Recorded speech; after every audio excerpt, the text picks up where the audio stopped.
当一个罪犯拥有绝世的容颜，那么他的运气往往不会太差，哪怕被 FBI 重重包围，他也能轻轻松松顺利脱身。眼看酒店大厅已经没了退路 ，Lucky 转头就冲向厨房，和厨师长擦肩而过时，他顺手就摸走了对方身上的门禁卡。他心里清楚，这东西很可能会成为自己逃命的关键。Lucky 刚离开厨房，探长兰迪就带着人追了进来。这时候两边相距还不到20米，但谁让他叫 Lucky 呢？酒店厨房直通运输车间，那是专供内部员工走的路。这时候那张门禁卡就派上了大用场。靠着它 ，Lucky 很快就进了运输车间。他迅速扫了一圈，立刻盯上了一辆装布草的货车。接下来就得看演技了。不过这对一个职业骗子来说根本不算什么。没有门禁卡的兰迪被拦在了外面。趁着这点宝贵的时间 ，Lucky 顺利跟货车司机搭上了话。他随口编了个借口，说自己正被男友家暴，急着逃命。司机一听就心软了，决定帮他一把。I'll be done in a minute loading up and we'll get you somewhere safe. Thank you. Thank you.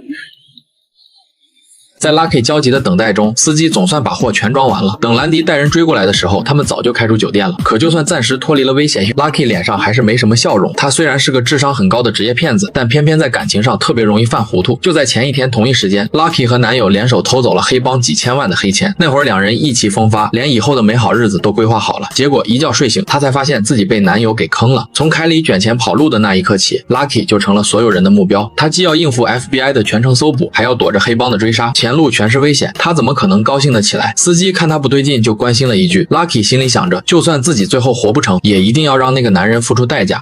Don't have any money. 他开口向司机借点钱，对方脸色立马就变了。可想到自己也有个这么大的女儿，最后还是把身上所有的钱都拿了出来。That's too much. Please. Take it. I hope it gets you where you want to go.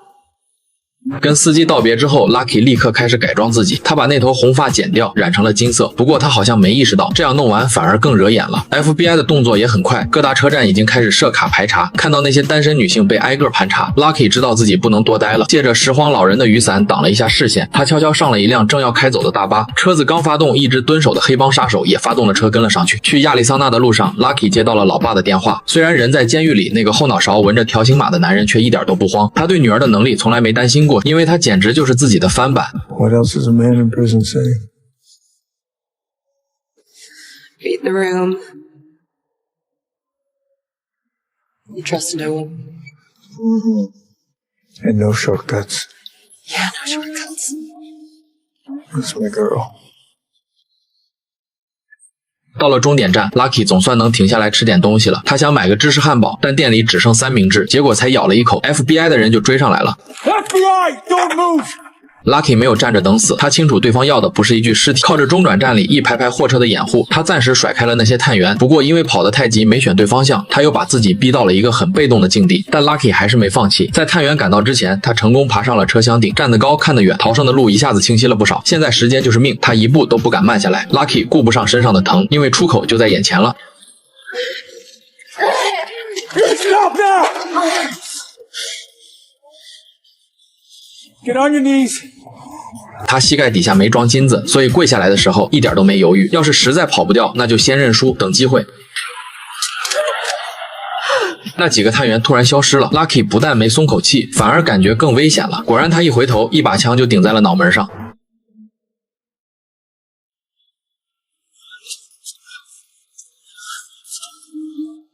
She'd like a word. Hello, dear. 这个女人叫希拉，是帮派里管洗钱的。Lucky 他们能偷走那笔钱，就是因为凯里是他儿子。不过希拉虽然在帮里有点地位，但也扛不住上头的怒火，只有把钱追回来，他才能保住儿子那条命。在准婆婆的逼问下 ，Lucky 把被凯里背叛的事说了一遍。可就算他说的全是实话，希拉也不会轻易信他。凭他们母子在道上的名声，恐怕连个充电宝都借不出来。没问出有用的东西，希拉也懒得再废话了。就算 Lucky 以后可能成为他的儿媳妇，该动手的时候照样不会手软。要是钱一直追不回来，那 Lucky 就是给他儿子顶罪的最佳人选。不知道过了多长时间，漆黑的后备箱里总算透进来一丝光。道奇拿走了 Lucky 的包，但他兜里还藏着一个打火机，忍着被火烫的剧痛，他总算把绑手的扎带给熔断了。在后备箱的暗格里 ，Lucky 翻出了一把手电筒，接着又找到了螺丝刀和燃烧弹。凑齐这些东西，他立马想好了怎么跑路。负责压他的两个打手正昏昏欲睡，根本不知道后面发生了什么。Lucky 把燃烧弹扔出去的一瞬间，车里顿时乱作一团。副驾驶的打手掏出枪就射，可惜枪法差得离谱。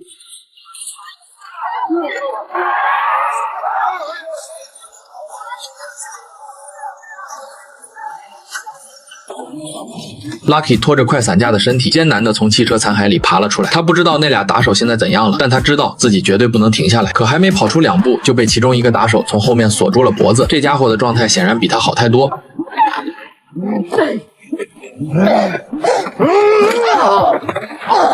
面对这种一看就很能打的大块头 ，Lucky 压根儿没想过要正面对抗。要是实在跑不掉，那就想办法稳住局面再说。当那个打手骑上来的时候 ，Lucky 就没再乱挣扎了。他不是要投降，而是在悄悄攒着力气等机会。